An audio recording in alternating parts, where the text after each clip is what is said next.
joining us. Today is going to be an important day for the lives of many, many people. As our guest, who is Marco Reyes, who's going to talk about today about what he's going to do for his constituents in Miami-Dade County. Welcome, and thank you very much for being here. Thank you for having me. So first things first, why you and why now? We need a change. I feel we need a change in Tallahassee, and I'm not a politician. I'm just your regular citizen looking to make that change. So I think it's the perfect time for me to jump into this race and do it.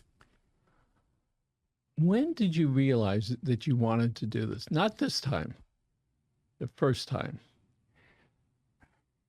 I realized I wanted to do it because the housing increase that happened. I was hit with a renewal of my lease, and I figured, the affordability is an issue. If it's affecting me, I want to be able to help others with the issue of affordability.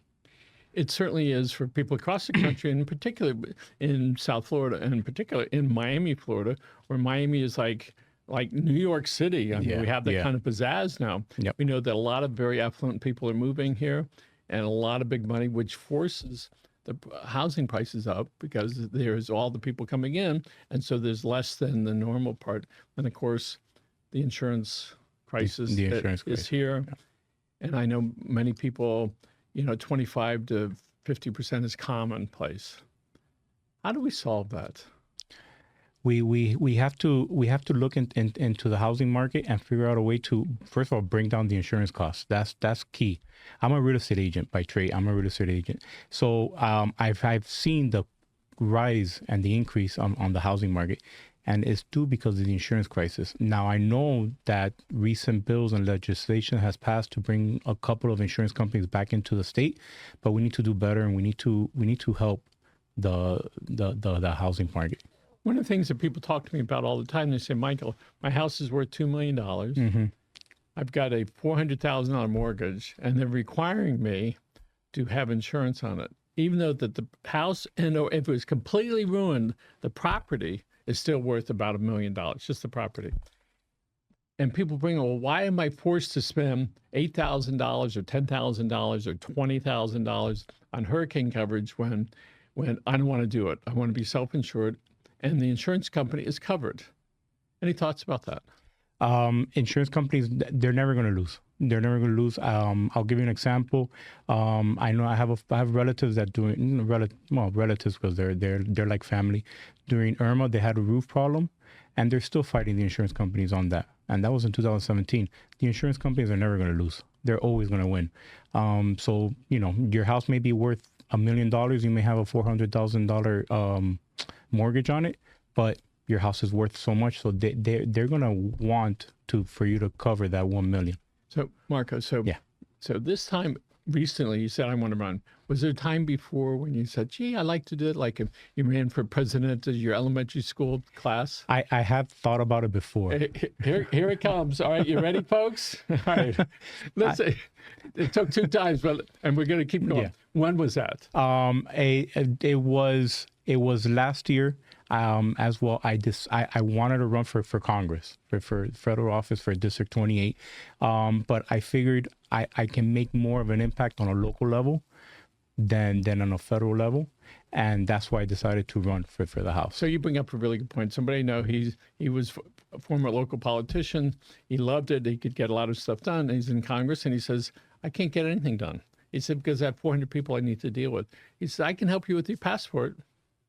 And that's what happens. It's on such a high level that the local people are rarely affected by those decisions. Of course. By the way, he did a great job in helping some friends of mine get their passport very quickly. So tell us about your family. Well, I am married. I have 4 daughters. Between my wife and I, we have 4 daughters. The oldest is 24. There's 2 twins that are 18. And my youngest is 14. We love them to death. They work. My youngest goes to public schools. The twins go to Miami-Dade, and the oldest is getting her second bachelor's in FIU while working for the Miami Marlins. Terrific. Yeah. We saw some of the Marlins people here a couple of days ago. And since you brought up about Miami-Dade is such a pathway for success. Just got to get the kids over there. Yeah. And the president, Madeline Pumariega, spoke at an event, and I was there. There was spontaneous applause when she would speak.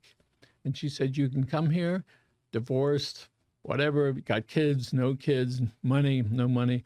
You can come here and get a certificate to be an electrician or a carpenter or a candlestick maker, or do your background work and go to MIT. You can become a registered nurse. All those things are available right here at our big schools. And so my hat's off to Miami-Dade for making those things happen. So we have a lot of environmental concerns everywhere. Correct. And yesterday we had these beautiful floods, all right, which we sort of live with. Yeah.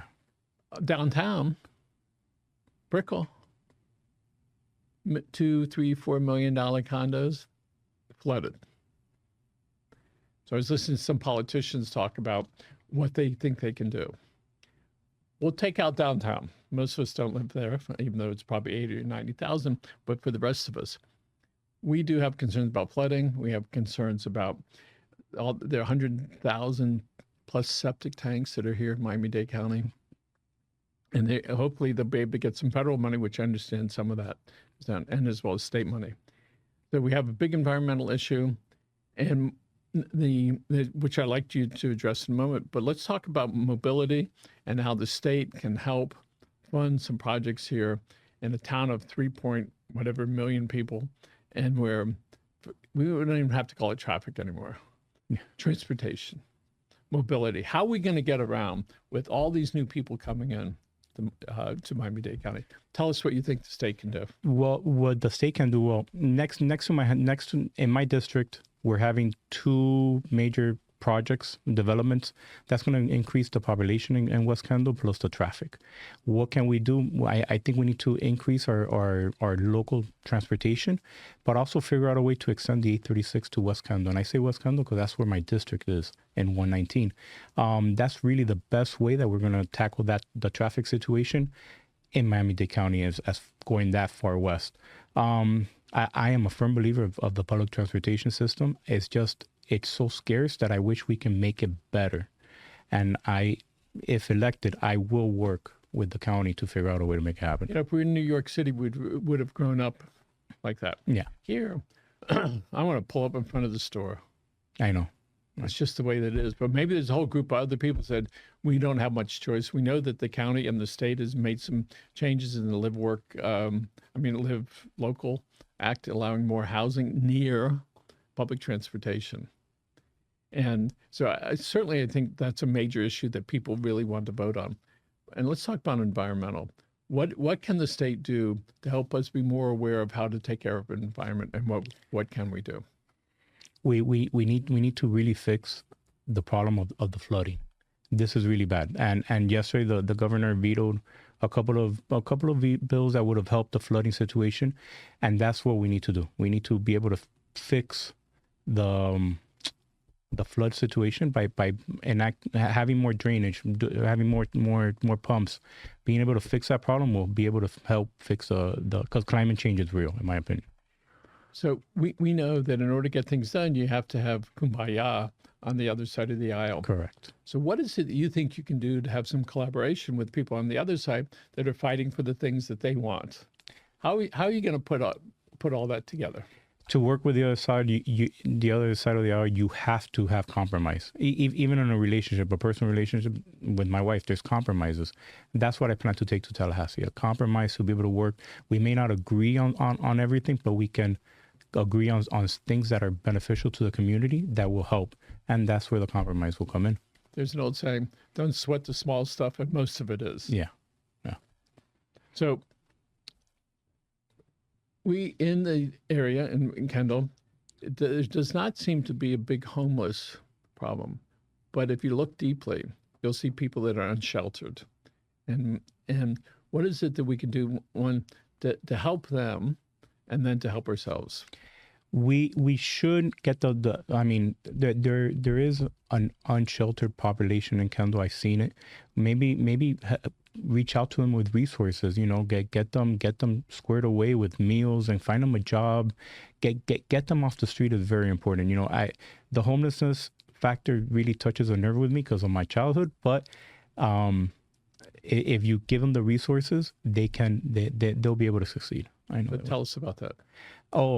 As a child, I was raised with a single mom, who could, struggle day to day.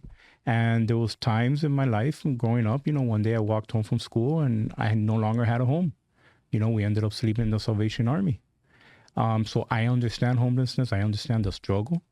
And that particular month of my life that I was in the Salvation Army made a difference and made me the man that I am today. I vowed that I will never put my kids through that. And, I knock on wood, I have not.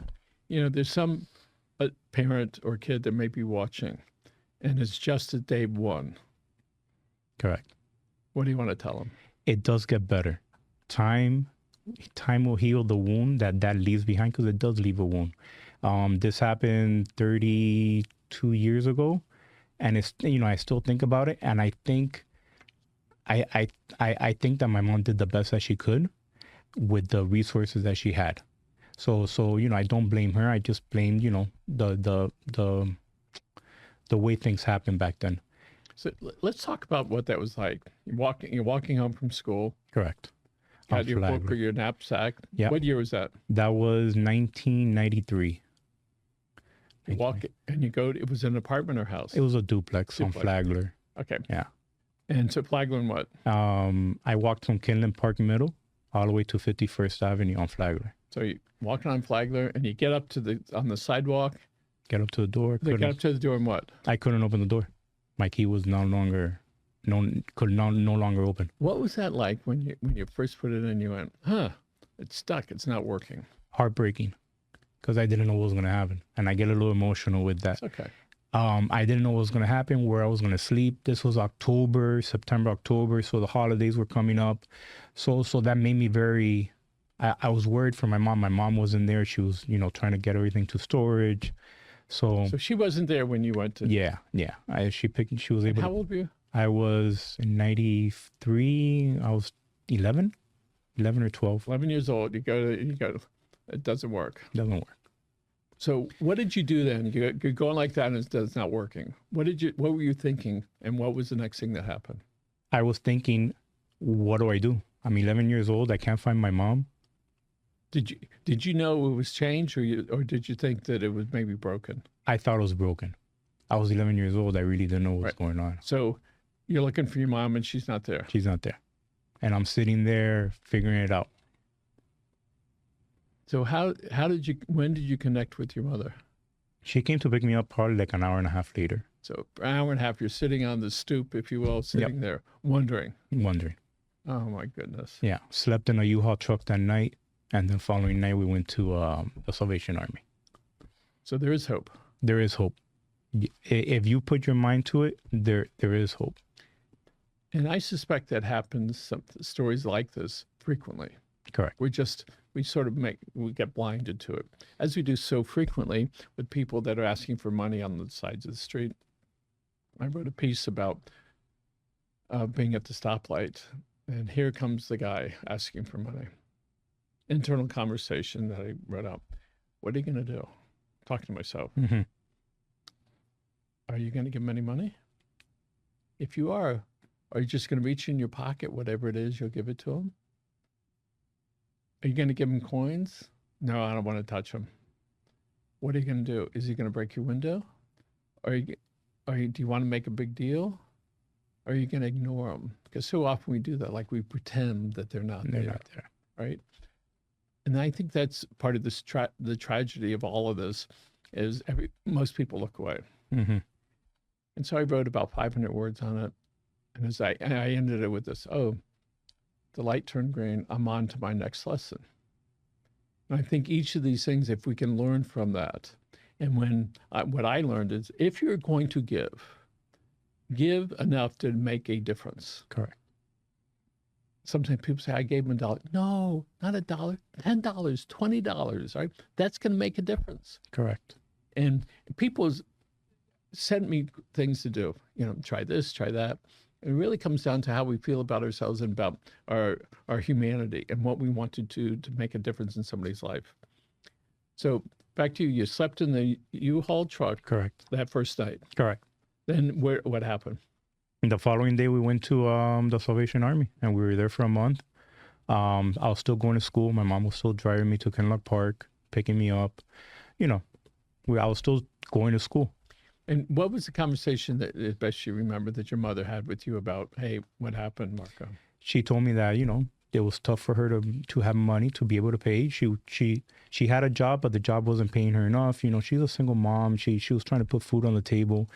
She really didn't have the assistance from the government or anything like that. So she told me, listen, this is our life for now, but it will get better. So tell us how that affected your life with your wife and your children.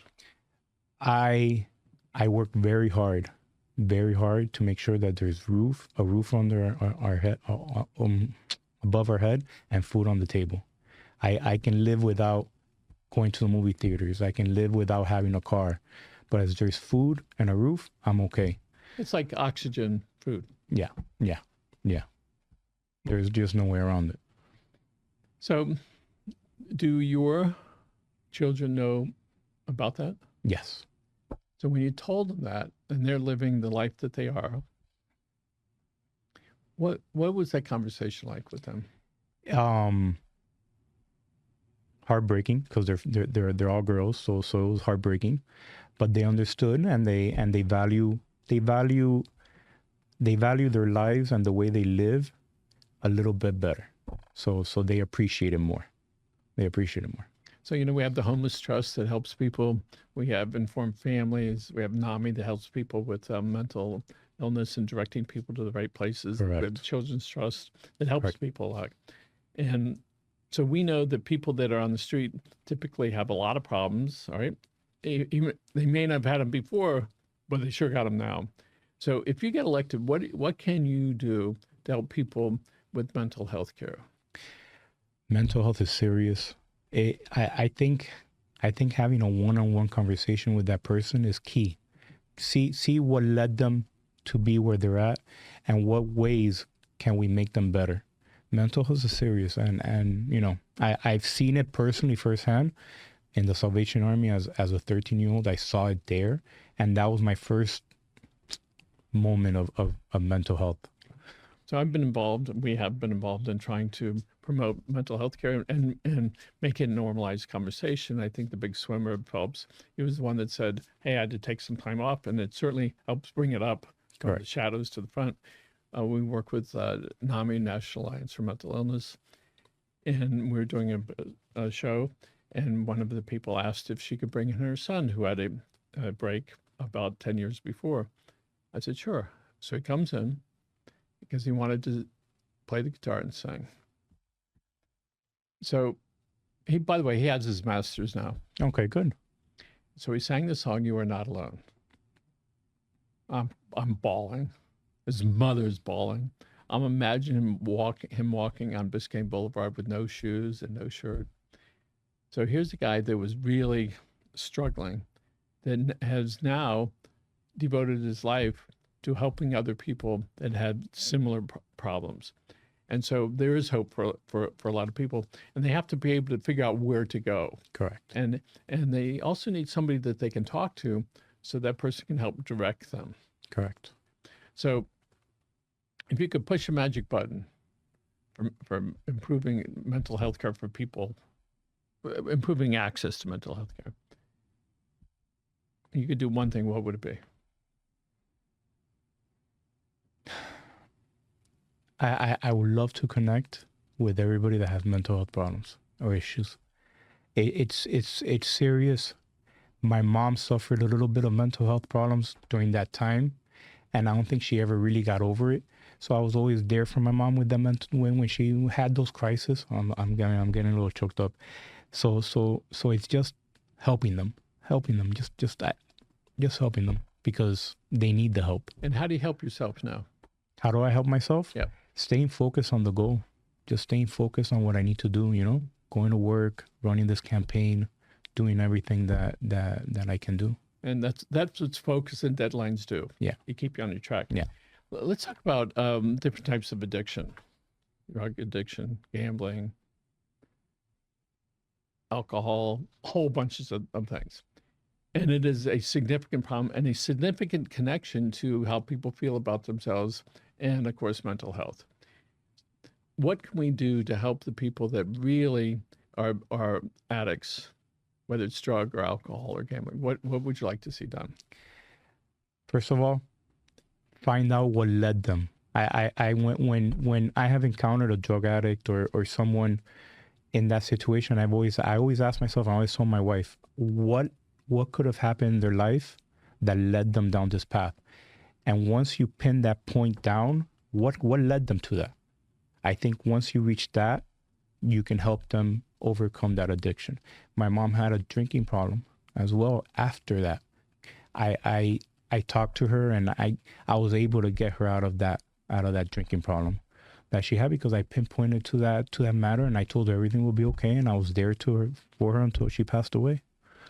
So we see, thank you for sharing that. We see that this recent state legislature has committed a little bit more money for teachers and into law enforcement. Correct. In today's times, and if 50 years ago, we probably would say the same thing, all right? Yep. But in today's times, what do you think that we can do from a state level to improve the quality of our lives here concerning safety for ourselves when we go out on the streets and concerned about people stealing and robbing and killing?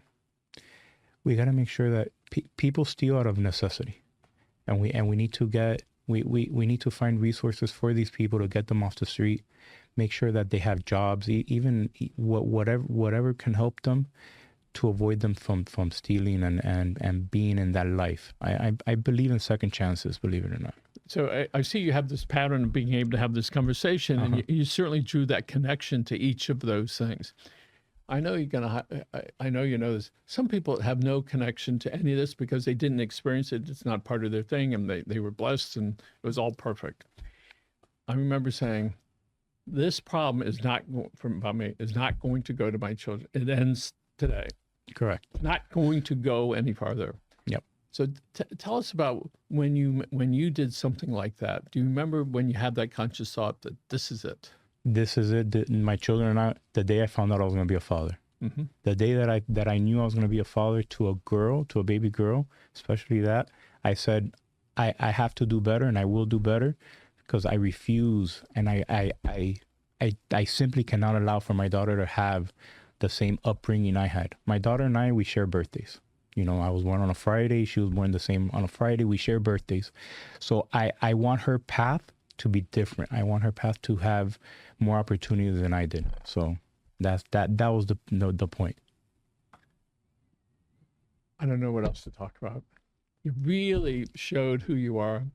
And certainly if somebody was looking for a reason to vote for somebody, and put aside all that other stuff, you want somebody that is caring and loving and that is concerned about the community.